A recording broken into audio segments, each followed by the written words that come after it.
Suatu ketika, orang-orang kafir Quraisy menyewa seorang Yahudi untuk menyakiti Nabi Muhammad Shallallahu Alaihi Wasallam di sebuah lorong yang biasa dilalui Rasulullah ketika menuju Ka'bah. Orang Yahudi itu berdiri menunggu.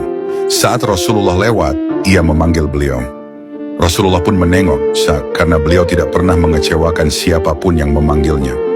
Pada saat itulah orang Yahudi tersebut meludahi wajah Rasulullah Shallallahu Alaihi Wasallam.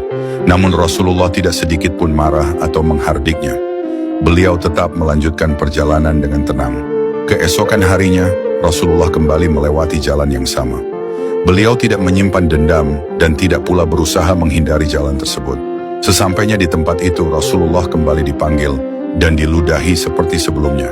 Kejadian ini terus berulang selama beberapa hari, dan setiap kali itu pula Rasulullah bersabar tanpa membalas sedikit pun.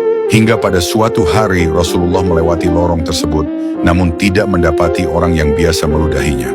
Dalam hati beliau bertanya, "Kemana gerangan orang yang selalu meludahiku?" Setelah mencari tahu, Rasulullah mengetahui bahwa orang tersebut jatuh sakit. Mendengar kabar itu, Rasulullah pulang ke rumah untuk mengambil makanan yang ada, lalu mampir ke pasar membeli buah-buahan. Beliau berniat menjenguk orang Yahudi yang tengah sakit tersebut.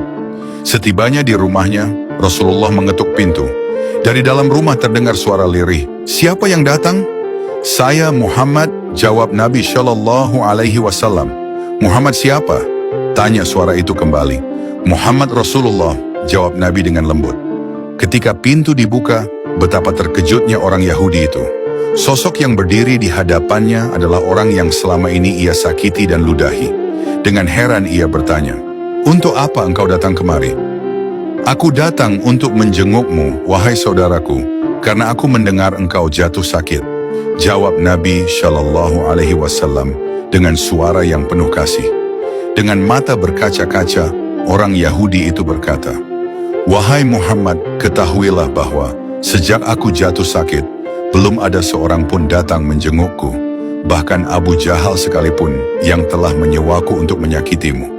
Padahal aku telah beberapa kali mengutus orang kepadanya agar ia datang membantuku. Namun engkau yang telah aku sakiti dan aku ludahi berkali-kali, justru engkau yang pertama datang menjengukku." Keagungan akhlak Nabi Muhammad Shallallahu Alaihi Wasallam pun meluluhkan hatinya. Ia tersentuh oleh kelembutan, kesabaran, dan kasih sayang beliau. Dengan penuh haru, ia memeluk Rasulullah dan menyatakan dirinya masuk Islam.